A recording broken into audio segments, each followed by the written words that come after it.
E aí, galerinha, sétimo ano, professor Paulo aqui para mais uma aula, para mais uma videoaula onde nós vamos continuar falando sobre os vertebrados, né? E hoje nós vamos falar dos répteis, não é isso? E aí nós temos aí como exemplo de répteis, jacarés, lagartos, lagartixas, tartarugas, jabutis e serpentes. São esses exemplos de répteis, né? Muitos répteis, né, exibem várias características que eles possibilitam ocupar ambientes terrestres relativamente secos. Respiram por pulmões, que são mais desenvolvidos que os dos anfíbios, né, dos sapos, rãs, perereca. Eles respiram um pulmão que não é tão sofisticado, uma parte por pulmão e outra parte eles respiram pela pele, né, uma respiração cutânea. Então, nos répteis não ocorre a respiração cutânea, que é pela pele. Já a pele dos répteis é grossa e impermeável, pois é coberta por uma camada de queratina, um tipo de proteína que pode formar escamas ou placas, né? Placas córneas. Essas características da pele reduzem a perda de água do organismo por evaporação. Então, eles podem ficar ao sol, eles não vão perder muito de sua água. Então, os principais grupos de répteis que vivem atualmente são, né? Aí nós temos os crocodilianos, que são grandes répteis aquáticos com 4 membros, né? Tem duas que a gente chama de mãos, né? E 2 pés. E o corpo coberto por placas córneas, né? Bem dura o couro lá do jacaré. A ordem Crocodilia, classe Reptilia, surgiu na Terra há aproximadamente 80 milhões de anos e é representada pelos jacarés e crocodilos. São os mais carnívoros, são animais carnívoros. Os crocodilos e os jacarés são animais que passam grande parte da vida, pessoal, submersos, né? Eles gostam muito de água, mas gostam de se estender na areia em margem de rios para tomar sol, né? Porque eles são animais de sangue frio, então eles gostam de tomar sol. No Brasil, os representantes dessa ordem são os jacarés encontrados em várias regiões do país, como o jacaré-açu, jacaré de óculos, ou jacaretinga e o jacaré do papo amarelo. Aí nós temos aqui, eu botei aqui, é o jacaré-açu, né, que é o maior jacaré do Brasil. Ele pode chegar até 6 metros e ter cerca de 300 quilos. Aqui o jacaré do papo amarelo é um jacarezinho menor, né, mais comum em quase todas as regiões do Brasil. E aqui nós temos o crocodilo africano, que pode chegar até 8 metros e pesar 550 kg. Grande, não é? Aqui agora nós temos os escamados, que tem um corpo revestido por escamas ou placas córneas. Inclui o grupo das serpentes, né, que são chamados também de ofídeos, e o dos lacertílios, que são os lagartos, lagartixas e camaleões. Dentro dessa classe aí nós temos as serpentes, né, que não têm pernas, e os lacertílios, tem um corpo alongado, né, assim como esses aqui, ó. 4 membros, né, ó, 2 dianteiros e 2 traseiros, e cauda. Esses animais representam 95%, né, que é a cauda deles, 95% dos répteis. Aqui nós temos os camaleões, que é o grupo deles, também parecido com as lagartixas, né, que são um pouco maiores. Os camaleões são aqueles animais que têm a capacidade de se adaptar à cor do ambiente, né, para se camuflar, ou para pegar alguma presa ou para não ser pego por algum predador. E aqui nesse grupo também nós temos as cobras, né, que são animais, alguns deles, nós temos aqui a jiboia, e alguns desses animais aqui eles são venenosos, também chamados de peçonhentos. Outro grupo aqui dos répteis, nós temos os quelônios, que tem um corpo revestido por uma carapaça, né, na parte superior do corpo e um blastrão na parte inferior. Seus representantes são as tartarugas, jabutis e cactos. Então nós estamos vendo aqui, né, o esqueleto é a carapaça ou o blastrão. Então nós temos aqui o blastrão, que é a parte que fica embaixo, que vai arrastando no chão, e aqui essa carapaça deles que serve para proteger de alguns predadores, né? São animais muito lentos e às vezes quando eles chegam na situação de ficar emborcados, né? De papo com o blastrão para cima, muitos deles não conseguem voltar ao normal e aí chegam a morrer se eles não tiverem ajuda, né? Aí aqui é mais para mostrar aqui que nós temos a carapaça, que é a parte de cima, e o blastrão, que é aqueles que ficam na parte de baixo. Aqui nós temos os representantes, né, que é o cágado, que é o quelônio que vive em água doce, né? Geralmente eles vivem em lagoas, você encontra esses cágados aqui. Nós temos o jabuti, né, o quelônio terrestre, ele não vive na água. E aqui nós temos a tartaruga, que é um quelônio aquático que vive em água salgada ou doce. Suas pernas têm forma de nadadeira, né, que são apropriados muito para nadar, as tartarugas. O jabuti, dentre esses três aqui, é o único que é terrestre sem ter envolvimento com a água. E esse aqui, quando vira, é o mais difícil de se desvirar. O cágado se desvira fácil porque tem a sua carapaça achatada, as pernas conseguem bater no chão. A tartaruga também, mas o jabuti, a carapaça dele é muito alta para as perninhas curtas. Quando esse animal aqui se emborca, geralmente ele não consegue mais voltar ao normal. Vamos falar aqui sobre a reprodução dos répteis. De modo geral, a fertilização da espécie de répteis é interna. A reprodução envolve ovos que são postos pela fêmea em ambiente terrestre e não são cuidados por ela após a postura, né? Depois de algum tempo, de cada ovo nasce um pequeno filhote, que ainda na fase infantil já se parece com o adulto, né? Nós estamos vendo aqui o nascimento, já se parece com o adulto. Eles não têm, né, um estágio larval, né, para o seu desenvolvimento. Os répteis apresentam uma adaptação reprodutiva não encontrada nos peixes e anfíbios. Trata-se do ovo amniótico, dentro do qual há uma bolsa cheia de líquido. Está aqui, né, a estrutura do ovo, né, dos répteis. E aí nós podemos ver essa bolsa aqui, que é onde tem o alimento que ele vai utilizar. Essa bolsa aqui é utilizada para fazer as trocas gasosas, né, para ele respirar, jogar o oxigênio, ou pegar o oxigênio e liberar o gás carbônico.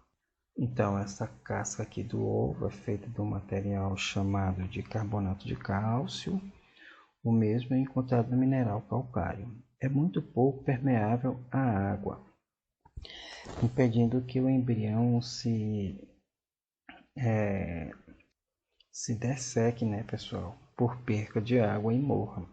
Assim, o embrião consegue desenvolver-se, né, aqui dentro, ainda que a fêmea tenha colocado o ovo em local seco.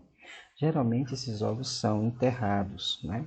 A casca do ovo permite a entrada de oxigênio necessário à respiração do embrião e a saída do gás carbônico através dessa bolsa aqui.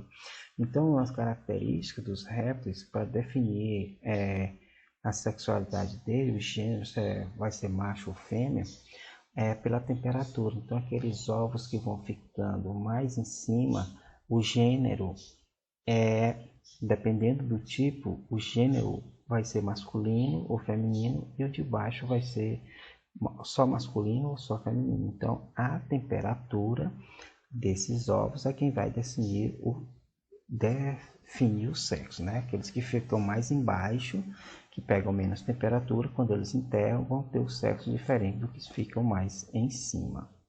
Aqui nós vamos ver uma breve noção da anatomia interna dos répteis, né? O esquema a seguir dá uma ideia da localização de alguns órgãos de um lagarto e de uma tartaruga. Então, a nossa anatomia aqui do lagarto, nós estamos vendo que ele tem um cérebro aqui, eles têm coração, pulmão, estômago, intestino, os ovários, né?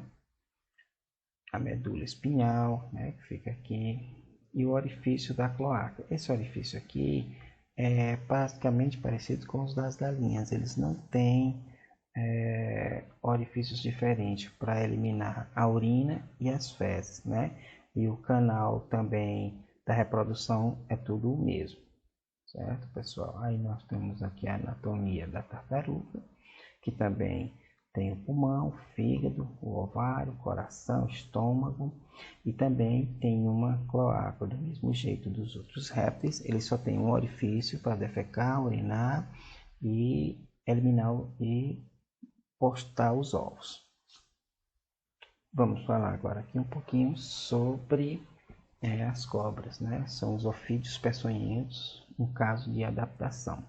Os ofídeos, ou serpentes, exibem interessantes adaptações. Uma delas é a capacidade de engolir animais bem maiores que seu próprio corpo, né?